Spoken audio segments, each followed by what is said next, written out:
Thanks for joining us here at Rose Quartz Mediumship podcast, where we simply adore anything and everything healing and metaphysically based. Recently, I was doing a one-on-one coaching session with a client of mine who is in our magic school. And our sessions always flow between metaphysically based questions or topics and somatically based questions or topics. And we flow pretty freely between the two. And on this particular day, there was a topic that was coming up, a traumatic event from childhood that had felt kind of incomplete to me. And I had wondered if one of the family members from that traumatic event was stuck between worlds, meaning that they were in ghost form and hadn't transitioned into spirit form.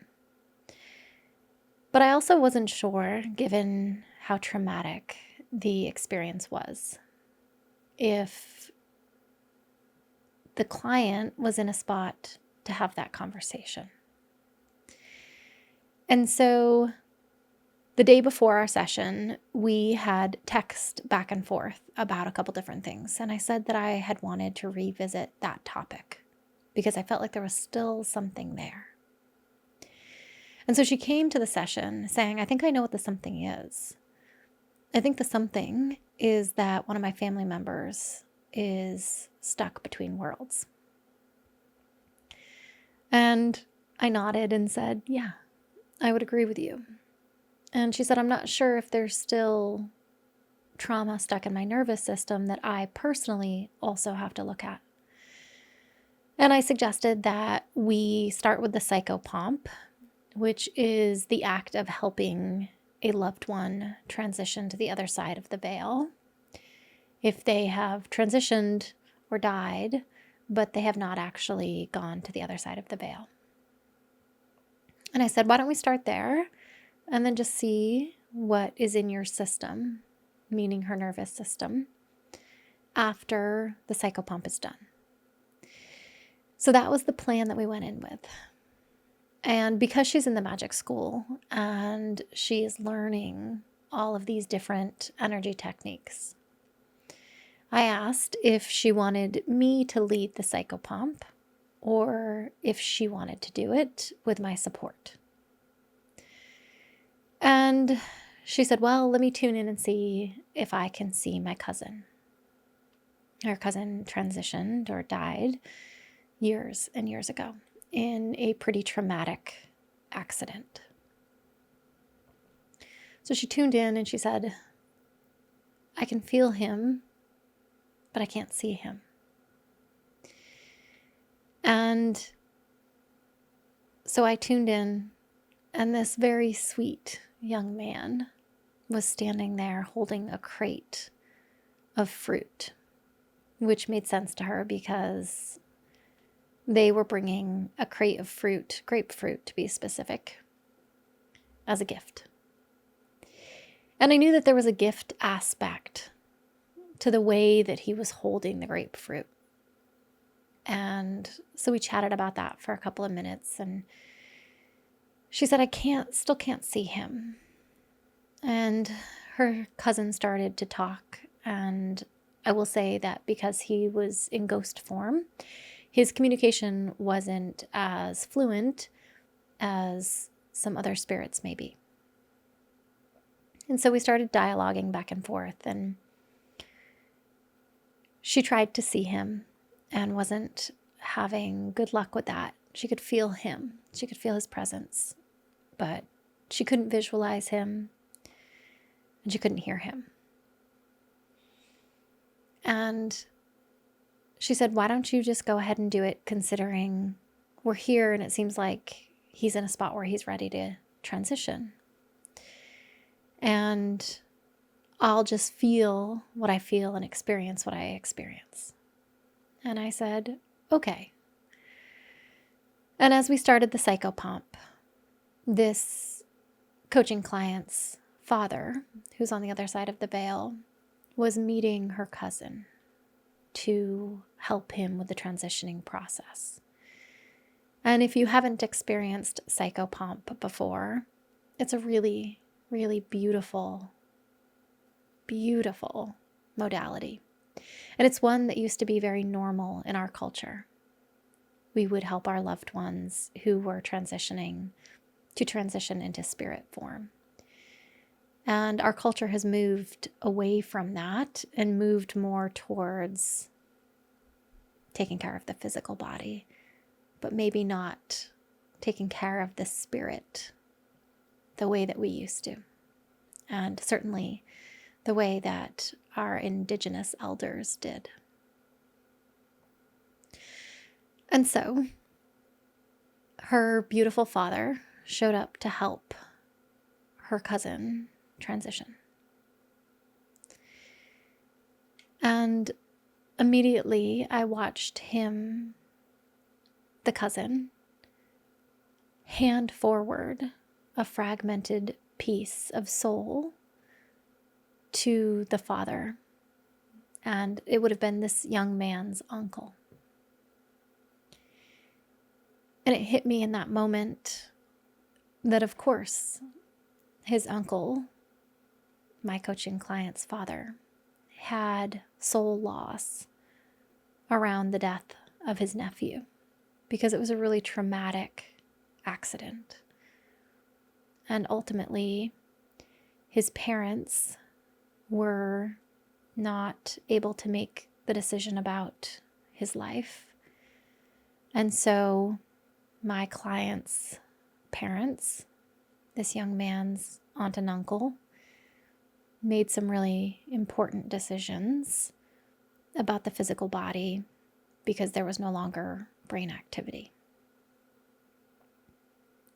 And I just want to pause and say what a profound experience that must have been for her parents, for this aunt and uncle, to be forced to make that kind of a decision. And my heart just hurts for them because that's a decision that no parent, no aunt, no uncle ever wants to make. And because this young man's parents were involved in the accident and not able to make that decision and weren't going to be able to make that decision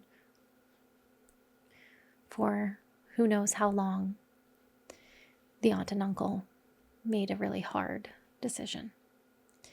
And so in that moment, it seemed really clear to me that, of course, my client's father would have had soul loss. In the shamanic world, we would call that a soul retrieval or soul fragmentation. A soul retrieval would be the act of bringing it back to the person. In the somatic world, we would call that trauma and bringing the piece of the person that is stuck in another time and space back into presence with the person. And so I got to watch this really beautiful engagement between this young boy and his uncle. And I won't go into all of the details, but I just want to say that it was a really stunning display of love on both sides, the young man and the father. And so the father helped the young man, the cousin, transition, and then stayed to talk with his daughter. And in the moment, I knew that it was going to be a big session for my client because mediumship with a parent is always an intense experience. But I didn't really understand the magnitude of what was about to happen. And it was such a profound experience with so much wisdom that I felt like it was really important to capture the details because there was so much wisdom that her father shared. So I want to say, I'm going to back up and say that when we were making the decision about who was going to do the psychopomp, one of the things that I noticed when I tried to connect my client with her cousin was that everything went dark for me. And I had been seeing her cousin with light around him, as if he was in a light space.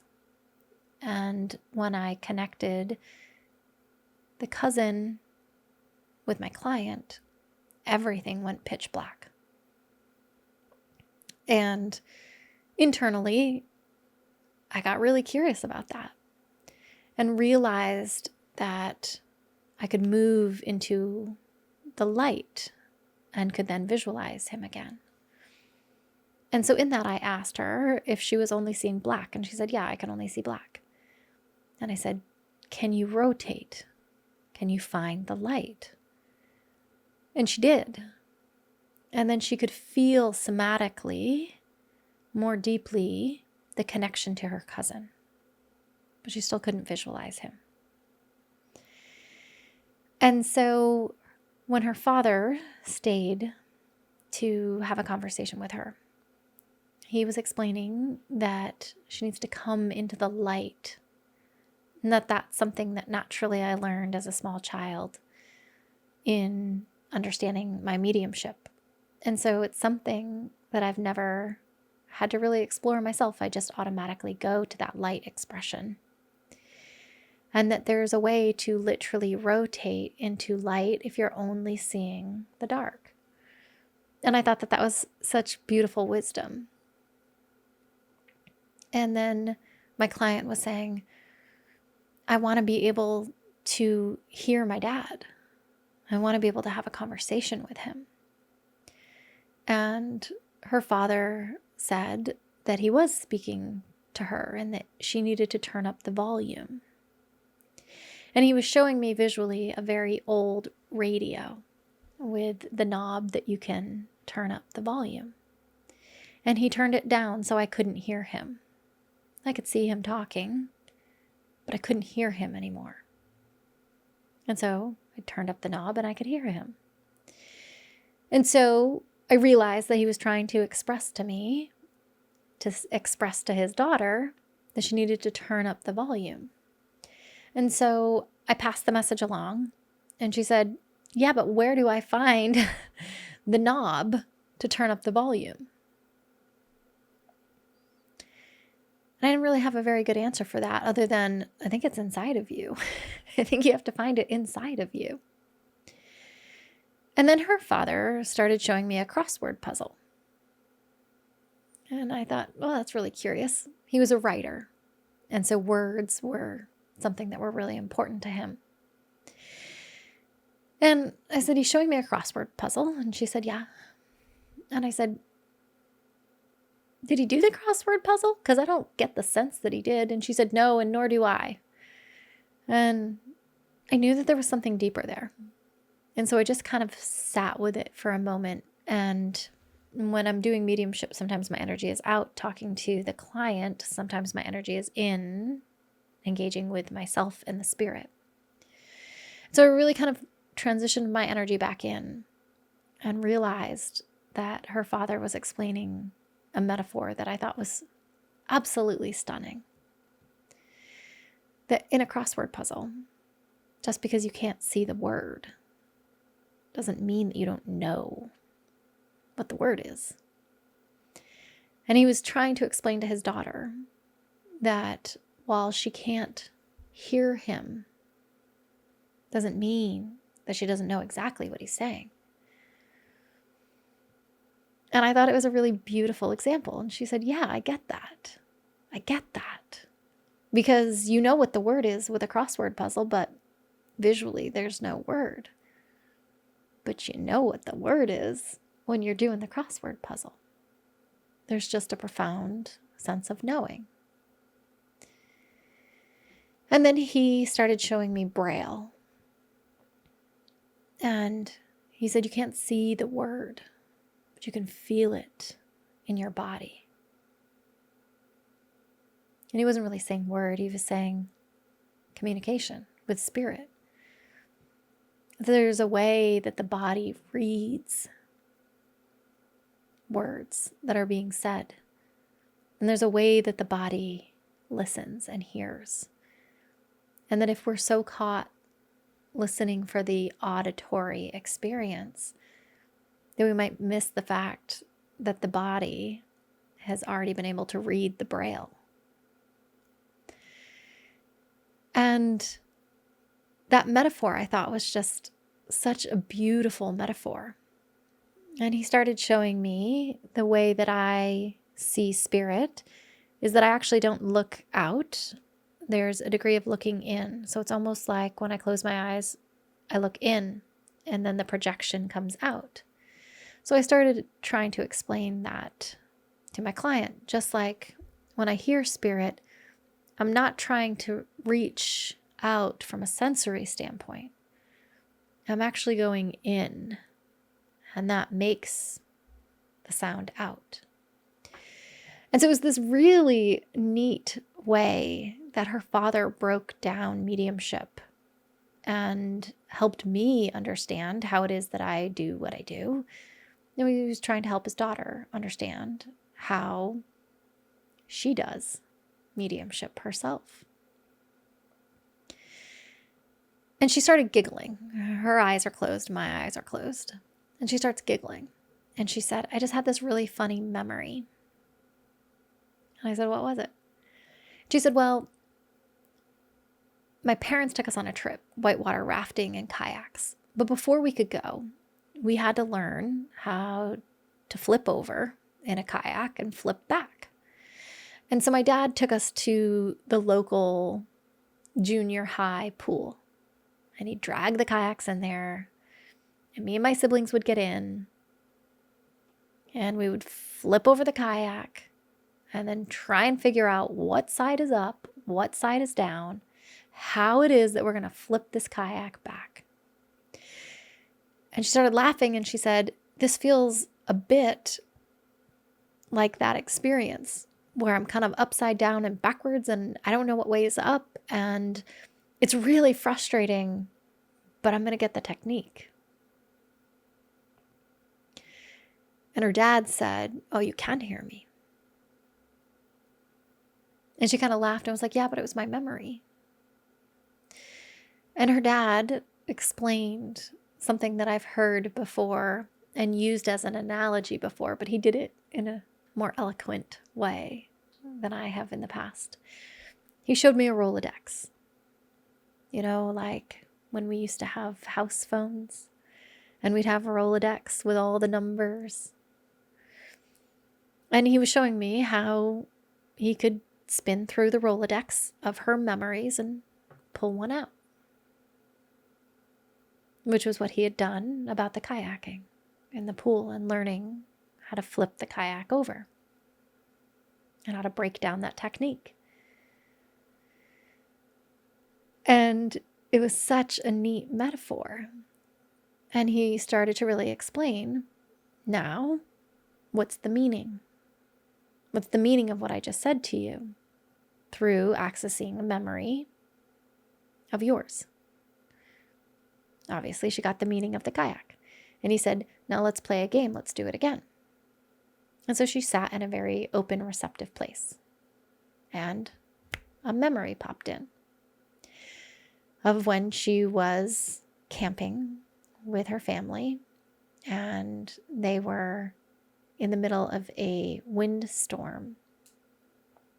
And they were tenting. And how they were holding down the tarp and the tent in this really windy evening, and how they'd ultimately stabilize the tent by tying it to the car. So she tells me the memory, and then he says, well, what's the meaning? What am I trying to say to you? And she said, to weather the storm, that it will pass, and to find stability, look around your environment and find stability. And he nods and says yes. But really what he was doing was teaching her what it felt like to get spirit communication. What it felt like for him to pull memories out that were her memories. But why did they pop through in that moment? And what was the message behind it? And she went on to explain how her dad taught for his career. And a big part of the way that he taught was the energy of a visual. And as a child, she got really good at looking at visuals and feeling everything that the visual, for example, a photograph, was communicating. And so she started to get really excited about this deeper understanding of how it is that she receives spirit communication.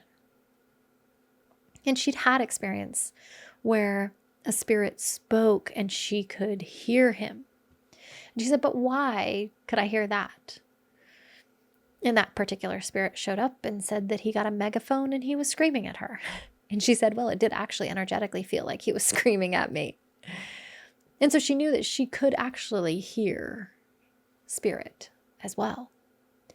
But what her father was doing was teaching her how to hear spirit in a different way, how to hear spirit through the deep form of knowing and remembering, working with your own memory, working with the sensations that are happening inside of your body, like you're reading Braille. And it was such a really beautiful experience between this client and her cousin and her father. And getting to be a part of that and witness it felt like such a blessing. And there was also so much medicine in the way that her father taught, because he really was skilled. He broke it down in a way that was so simple and yet so easy and so profound, all at the same time. And I wanted to share that for anyone who is struggling with their own pathway into spirit communication. And that there may be some information there that is helpful for you in understanding how it is that you receive spirit communication and the way that spirit communicates and how it might look or feel inside the body as a deep knowing that it isn't always the visual that we expect or the auditory experience that we expect. But it doesn't make it any less powerful. I hope that you are having a magical morning, day, evening, or night, wherever it is that this podcast is finding you.